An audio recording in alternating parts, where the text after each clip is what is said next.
Good morning, ladies and no, good afternoon, ladies and gents. Sorry about that. Every time it gets chilly, I get a cough again. It was like 80 degrees the last few days. Now we'd be lucky if we're in the 50s. But in here, it's warm, luckily. Anyway, I told you I was going to do a story on some former Russians who were poisoned. Today's going to be the day because you can't even watch the news without hearing about what's going on over there. Anybody who doesn't live under a rock knows what's going on. But what's also happening is the Russian people themselves, many of them are protesting what's going on. I don't know if you know this, but Putin was not voted in. It was like anyone who did not vote for him, they either threw away their ballots or something. I forgot what it was, but or you got in trouble if you didn't vote for him. I mean, it's ridiculous. He is now a dictator. Congratulations, Putin. You now join the ranks of Hitler, Mussolini, Saddam Hussein, Osama bin Laden. Well, he's just a weirdo. He's a jerk. Osama bin Laden, don't forget Mr. What's his name in North Korea? Kim Jong-un, whatever. I'm sorry if I'm pronouncing it wrong. I feel sorry for those people too, because is this what Russia's going to become, where people are afraid and have to agree with you? I mean, they're against what's going on. I mean, it's really upsetting. I'm going to provide some pictures in this video of the people that were victimized. It's actually, I'm sure there were more, but three that come to mind. One of them is Alexander Livanenko, if I'm pronouncing it correctly. This happened many years ago. He had left Russia and got asylum in England. And some of his old cronies from Russia came to visit, only they weren't really friends anymore, I guess. And they actually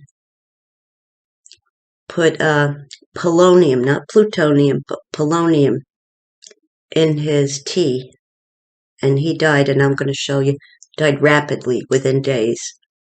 I'm going to show you pictures of him in his full glory and then bald in the very last picture in the hospital. I mean, it's disgraceful. It's horrible.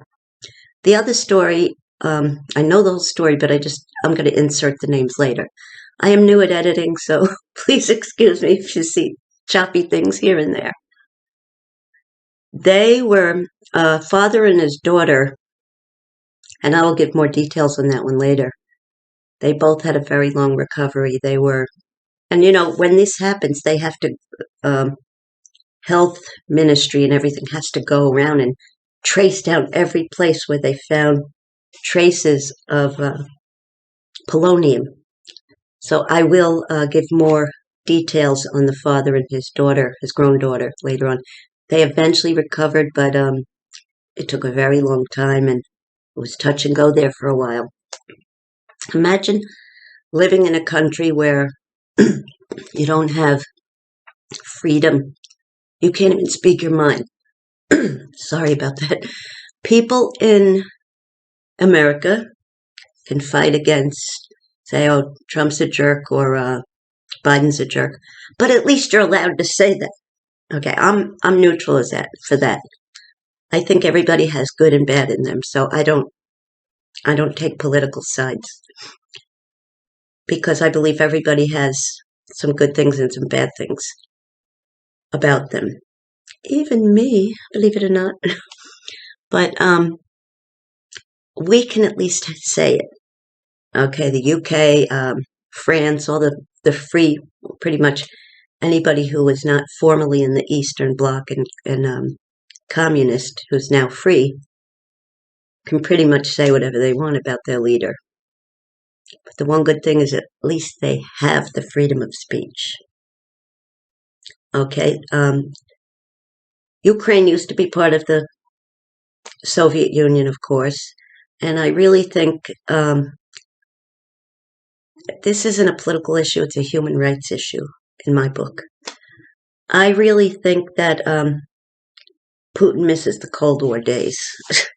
I'm sorry to say that, but I don't like being scared all the time and all the innocent people, nature, animals that could be destroyed because one man has to have his way. He doesn't realize it's going to come back and get him too.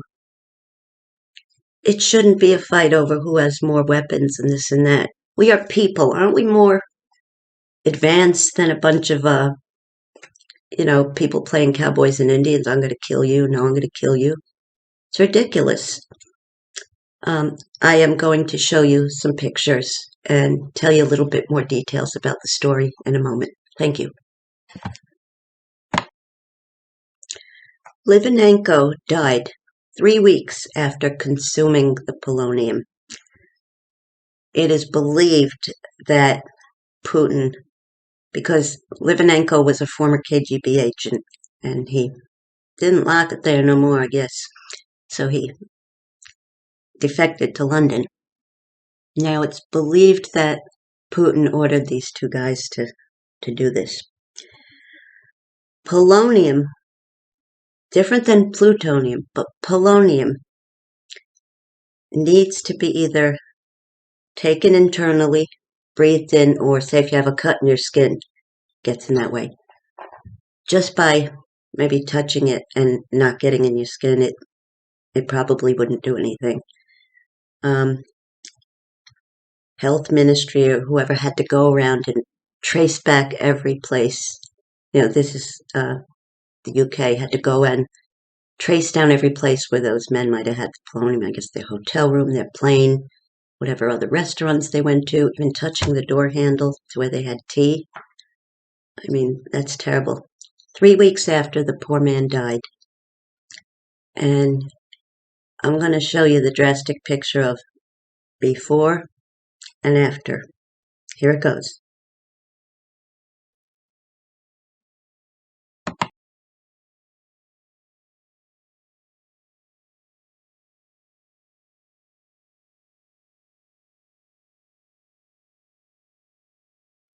Hello, I'm back. The other people who were poisoned, who had gone to England, that was not from polonium. That was a nerve agent called Novichok. A man and his daughter were found slumped over in a park bench in an area called Salisbury, UK. Also, other people were poisoned as well. One man had survived, and his secretary or business partner had died, and I will post pictures of them. The woman who died, it was actually put in perfume, and I guess when she smelled it, it affected her. And they thought she was going to survive, and she ended up dying. The gentleman who was with her, Charlie, I'll give their names at the end, he had survived. The father and daughter both survived. They got their Novichok on a door handle. It was smeared on a door handle of where they were staying. Now, the UK government said they couldn't definitely say that it was ordered by Putin or whoever's in charge of that. It was Putin, but I'm saying someone else may have given the order, but he didn't want to say for sure if he didn't know. So what he said was that it could have gone into rogue hands. Okay, I will, the first people that did die, okay, actually, Charlie Rowley, who is the gentleman who survived, who was with his business partner, his whole apartment had to be demolished. I mean, I guess that's how badly the nerve agent sticks around. That's pretty scary. I will post a picture of them here.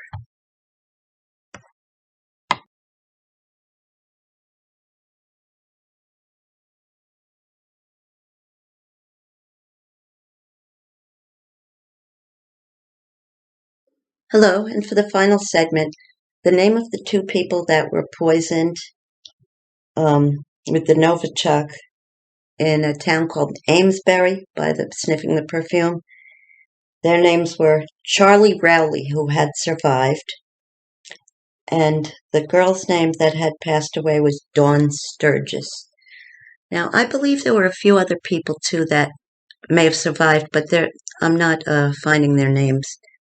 Okay, I'm new at this. I'm not great at it, but I thought this was an interesting story. Okay, the other picture, the second one that I have posted, and I don't know how to talk at the same time we do it either. So the second one, the father and daughter, and let me get their names here. I'm so sorry. They actually were in a safe house in England for a good amount of time after they recovered. The father recovered first, and the daughter recovered afterwards. Okay, and okay, the father and daughter who were poisoned were named Sergei and Yulia Skripal, the second one being the daughter, of course. After recovering, they moved to New Zealand. Okay, I also found it was it's meant to be used in military use. There was actually a Russian banker who was poisoned, in her own country, I believe. Yes, the stuff was applied to, his name is Ivan Kaveldi, and somebody put it on his phone at a bank, and the poor gentleman died too, and he's no less important than the other victims. It's so sad what this world has come to, but, I pray for all the victims and what's going on right now overseas, and I don't know if you know, but, well, I might have said it before. There are people from Russia protesting. They don't like it. So please don't hate them all. They want peace just as much as we do. They just happen to be stuck with a totalitarian ruler. I'm still learning how to edit, so you can laugh if you want, but don't be mean. I'm putting little bits and pieces together. I hope to see you guys very soon. Like I said, I'm working on it. I put an easy one up yesterday if you want to watch it. Laugh if you want. It's not too bad. The other one I'm working on is so hard. I got like the first verse done. That'll take a while. I'll put some little shorts in between if anyone cares. But I hope you'll tell your friends to subscribe, even if it's just if they have a sense of humor. But I want to tell you all I love you, and I hope to see you very soon. I mean, all YouTubers started out as newbies, right? Talk to you soon. Bye.